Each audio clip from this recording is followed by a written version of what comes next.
بسم اللہ الرحمن الرحیم۔ السلام علیکم میرے بھائیوں، جیسا کہ آپ جانتے ہیں کہ رمضان کا بابرکت مہینہ آ پہنچا ہے۔ یہ سال کا وہ حصہ ہے جس میں انسان کے پاس موقع ہوتا ہے اپنی زندگی بدلنے کا، اپنے آپ کو درست کرنے کا اور اپنے آپ کو صراط مستقیم پہ لانے کا۔ تو آج ہم رمضان المبارک اور روزے کی فضیلت کے حوالے سے بات کریں گے۔ دعا ہے کہ اللہ ہمیں عمل کرنے کی توفیق دے۔ روزہ انسان کے لیے ڈھال ہے اور جہنم سے آزادی کا ایک اہم ذریعہ ہے، اور آقا کریم صلی اللہ علیہ وآلہ وسلم نے روزے کی فضیلت بیان کرتے ہوئے ارشاد فرمایا کہ ہر چیز کی کوئی زکوٰۃ ہوتی ہے، انسان کے جسم کی زکوٰۃ روزہ ہے۔ اگر کوئی انسان روزہ رکھے گا تو اس کا جسم زکوٰۃ ادا کرے گا۔ جس طرح زکوٰۃ سے مال پاک ہوتا ہے، اسی طرح روزے سے جسم پاک ہو جاتا ہے۔ حضور پاک صلی اللہ علیہ وآلہ وسلم نے فرمایا، رمضان کا پہلا حصہ رحمت، درمیانی حصہ مغفرت اور آخری حصہ جہنم کی آگ سے نجات کی ضمانت دیتا ہے۔ حضور پاک صلی اللہ علیہ وآلہ وسلم فرماتے ہیں کہ اللہ نے میری امت کو رمضان کے حوالے سے 5 چیزیں ایسی عطا کی ہیں جو اس سے قبل کسی امت کو نصیب نہیں ہوئی۔ ایک تو یہ ہے کہ روزے دار کی منہ کی بدبو جو بھوک کی وجہ سے پیدا ہوتی ہے، اللہ تعالیٰ کے نزدیک مشک سے زیادہ پسندیدہ ہے۔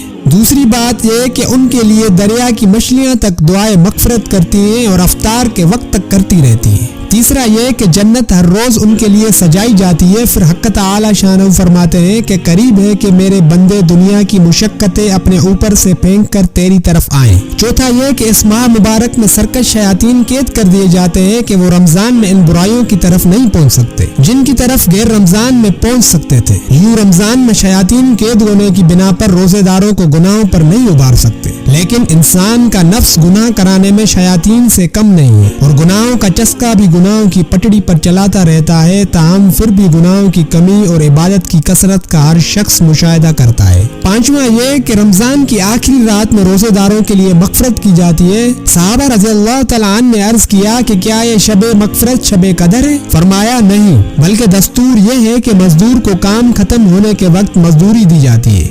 حضور پاک صلی اللہ علیہ وآلہ وسلم نے فرمایا، اس بابرکت مہینے میں نوافل کا ثواب فرض کے برابر ملتا ہے، اور ایک فرض ادا کرنے کا ثواب 70 فرض ادا کرنے کے برابر عطا کیا جاتا ہے۔ اس ماہ میں جس طرح عبادت کا ثواب بڑھ جاتا ہے، اسی طرح گناہوں کا وبال بھی زیادہ ہو جاتا ہے۔ اس لیے بطور خاص اس ماہ مقدس میں ہر قسم کے گناہوں سے اپنے آپ کو بچانا چاہیے۔ ایک دن حضور اکرم صلی اللہ علیہ وآلہ وسلم نے اپنے صحابہ کو ارشاد فرمایا کہ منبر کے قریب ہو جاؤ۔ جب وہ لوگ حاضر ہو گئے تو حضور اکرم صلی اللہ علیہ وآلہ وسلم نے منبر کے پہلے درجے پر قدم مبارک رکھا تو فرمایا آمین، جب دوسرے پر قدم رکھا تو پھر فرمایا آمین، جب تیسرے پر قدم رکھا تو پھر فرمایا آمین۔ جب آپ صلی اللہ علیہ وآلہ وسلم خطبے سے فارغ ہو کر نیچے اترے تو ہم نے عرض کیا کہ ہم نے آج آپ صلی اللہ علیہ وآلہ وسلم سے منبر پر چڑھتے ہوئے ایسی بات سنی جو پہلے کبھی نہیں سنی تھی۔ آپ صلی اللہ علیہ وآلہ وسلم نے ارشاد فرمایا کہ اس وقت جبرائیل علیہ السلام میرے سامنے آئے تھے۔ جب پہلے درجے پر میں نے قدم رکھا تو انہوں نے کہا کہ ہلاک ہو وہ شخص جس نے رمضان کا مبارک مہینہ پایا پھر بھی اس کی مغفرت نہ ہوئی۔ میں نے کہا آمین۔ پھر جب میں دوسرے درجے پر چڑھا تو انہوں نے کہا ہلاک ہو وہ شخص جس کے سامنے آپ صلی اللہ علیہ وآلہ وسلم کا ذکر مبارک ہو اور وہ درود نہ بھیجے۔ میں نے کہا آمین۔ جب میں تیسرے درجے پر چڑھا تو انہوں نے کہا ہلاک ہو وہ شخص جس کے سامنے اس کے والدین یا ان میں سے کوئی ایک بڑھاپے کو پاوے اور وہ اس کو جنت میں داخل نہ کرائے۔ میں نے کہا آمین۔ حضور پاک صلی اللہ علیہ وآلہ وسلم نے فرمایا کہ سحری کھایا کرو، کیونکہ سحری کے کھانے کے اندر بھی اللہ نے برکت رکھی ہے۔ نبی کریم صلی اللہ علیہ وآلہ وسلم کا ارشاد ہے کہ جو شخص قصدن بلا کسی شرعی عذر کے ایک دن بھی رمضان کا روزہ نہ رکھے، غیر رمضان کا روزہ چاہے تمام عمر کے روزے رکھے، اس کا بدل نہیں ہو سکتا۔ اب آتے ہیں استقبال رمضان کے لیے 10 وہ ضروری کام جو ہر کسی کو کرنے چاہیے۔ رمضان المبارک دعاؤں کی قبولیت کا مہینہ ہے، لہٰذا ابھی سے اپنے آپ کو لمبی دعاؤں کا عادی بنائے۔ نیز یہ بھی ضروری ہے کہ رمضان سے قبل نبی کریم صلی اللہ علیہ وآلہ وسلم سے منقول دعاؤں کے الفاظ زبانی یاد کیے جائیں۔ مصنون الفاظ پر مشتمل دعاؤں میں تاثیر بھی زیادہ ہوتی ہے اور قبولیت کا امکان بھی۔ دوسرا یہ کہ شعبان کے مہینے میں روزانہ کچھ نہ کچھ صدقہ کرنے کی عادت ڈالیں تاکہ رمضان المبارک میں سخاوت کرنا آسان ہو جائے۔ حضرت ابن عباس رضی اللہ تعالیٰ عنہ کے ارشاد کا مفہوم ہے کہ رسول اللہ صلی اللہ علیہ وآلہ وسلم سب لوگوں میں زیادہ سخی تھے، اور رمضان المبارک میں تو آپ صلی اللہ علیہ وآلہ وسلم کی سخاوت تیز چلتی خوشگوار ہوا سے بھی زیادہ ہو جاتی تھی۔ تیسرا یہ کہ رمضان رمضان المبارک نزول قرآن کا مہینہ ہے۔ خوش قسمت لوگ اس ماہ میں تلاوت کی کثرت کا معمول بناتے ہیں، لہٰذا ابھی سے تلاوت قرآن کو زیادہ وقت دینا شروع کریں تاکہ رمضان کی آمد تک آپ کثرت سے تلاوت کرنے کے عادی بن جائیں۔ نیز اگر آپ حافظ قرآن ہیں تو ابھی سے قرآن کریم دہرانا شروع کر دیں۔ چوتھا یہ کہ رمضان میں راتوں کی عبادت، تراویح، تہجد وغیرہ کا دورانیہ بڑھ جاتا ہے۔ ان عبادات کو احسن انداز میں اور بلا تھکاوٹ سر انجام دینے کے لیے ضروری ہے کہ ابھی سے شب بیداری اور نفلی عبادت کا اہتمام کریں اور اپنے بدن کو عبادت کی کثرت کا عادی بنائیں تاکہ رمضان کی راتوں میں دقت پیش نہ آئے۔ پانچواں یہ کہ رمضان میں اوقات کی قدردانی بڑی اہم ہے۔ آج کل انٹرنیٹ اور سوشل میڈیا وقت کے ضیاع کا سب سے بڑا سبب بن رہے ہیں، لہٰذا رمضان سے قبل ان کے استعمال کو ختم یا محدود کرنے کی کوشش کریں۔ امام مالک رحمۃ اللہ اور دیگر اسلاف رحمۃ اللہ علیہم کا تو یہاں تک معمول تھا کہ رمضان آتے ہی علمی مجالس بھی موقوف فرما دیتے اور تلاوت قرآن میں مشغول ہو جاتے۔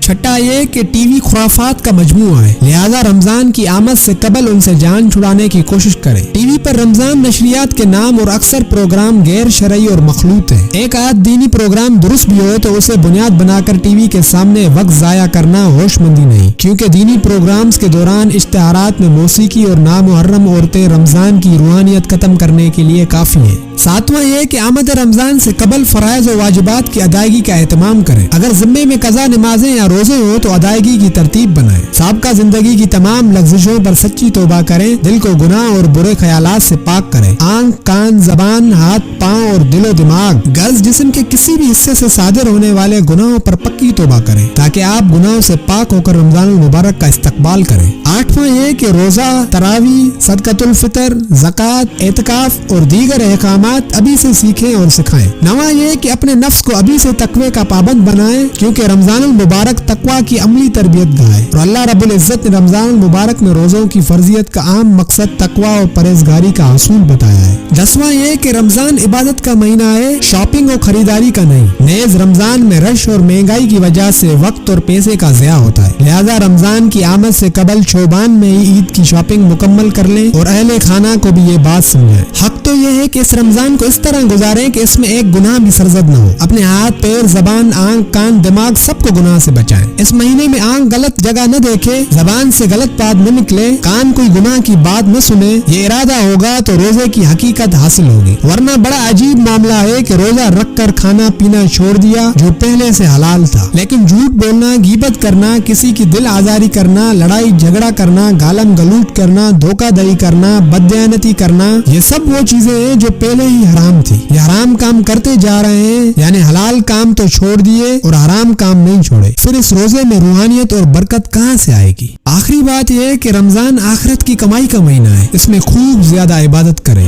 اللہ ہمیں عمل کرنے کی توفیق عطا فرمائے۔ اگر آپ کو ہماری ویڈیو پسند آئی ہے تو ہمارے فیس بک پیج اور یوٹیوب چینل جگن تھاس کو سبسکرائب کریں اور بیل آئیکن کو دبانا نہ بھولیں تاکہ آپ کو ہماری ہر نئی ویڈیو کی نوٹیفیکیشن ملتی رہے۔ جزاک اللہ، اللہ حافظ۔